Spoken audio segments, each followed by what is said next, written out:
Hey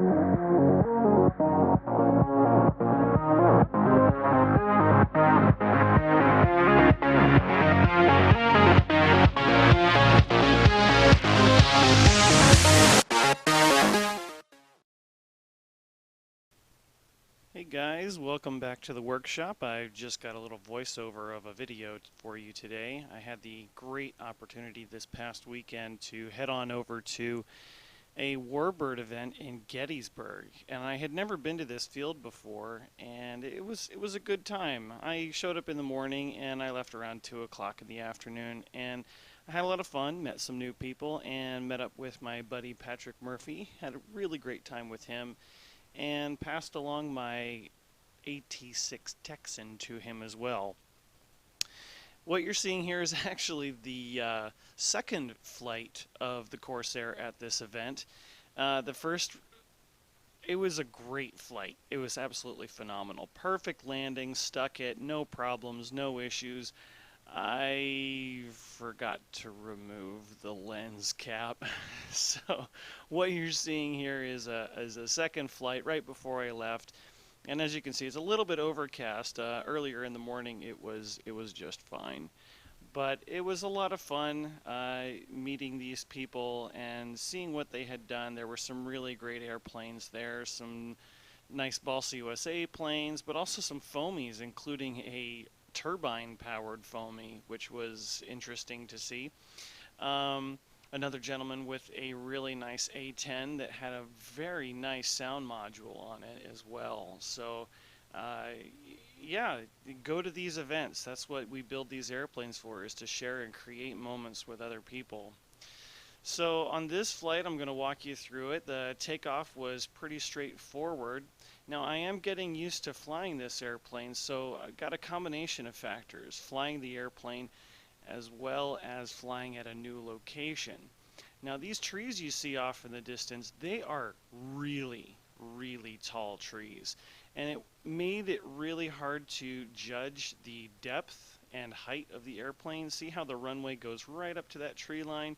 So my approaches were kind of tricky. I didn't really know how to judge them that much, even though I had gone ahead and done a flight on the Texan as well as on the Dauntless before I took the Corsair up. But it was a pretty open space, but I didn't really have any problems flying the airplane. On this flight in particular, what happened was I took off and I hit my retract switch, and the retracts didn't go up. And I was puzzled by this, and even after cycling them a couple times, I wasn't sure what to do, so I flew around a little bit thinking on it, and then I thought, if they never went up, the likelihood of them being in an unlocked position is low. So I figured I probably just had a bad air leak. And sure enough, when I brought the airplane home, there was an air leak, and it was right on the air valve, and I've gone ahead and repaired that at this point. But what you'll see coming up shortly is a pretty awful landing. um, just a couple of points of damage, nothing really tremendously wrong. But yeah, the landing gear had to be bent back, the landing gear doors had to also be redone, and not the landing gear doors. Well, the front landing gear doors had to be redone. The pitot tube also got dug in. If you keep an eye on that to the left, and if you replay the video, you'll be able to see it dig into the ground. And it's bent pretty bad, but I've been able to bend it back, and I tested it out, and it seems to be working again just fine. And other than that, the other damage is a couple of the jugs came loose on the dummy radial, so I still need to repair that. And let's see, the tail gear had one little break in it, and the brass part bent, so I bent that back. It's totally fixable. But again, I'm getting used to this airplane. This is only the third flight on it at an unknown location that was a little bit difficult to judge. So, I thought my pilot skills were sufficient, but, we misjudge these things. And honestly, being able to repair it is all part of the hobby. So here's my landing approach. You can see me come in. I'm kind of wobbly, trying not to overshoot it and stick the runway, but then up. Yeah, there. Yeah, hit a little bit hard. Again, no real major damage done. The landing gear was perfectly fine. But